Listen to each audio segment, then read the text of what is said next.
Hello teachers, now our video is ready on Screenomatic. Now we are going to increase the volume if its volume is very low. For that I have used Camtasia. For using Camtasia, we will insert this video through media and we will keep our video in the story.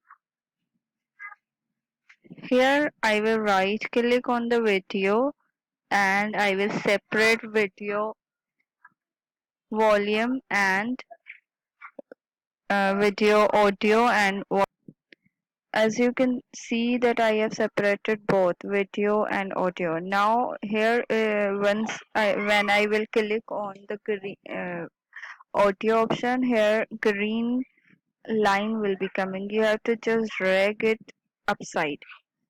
The volume will be increased automatically. Now you can listen this video.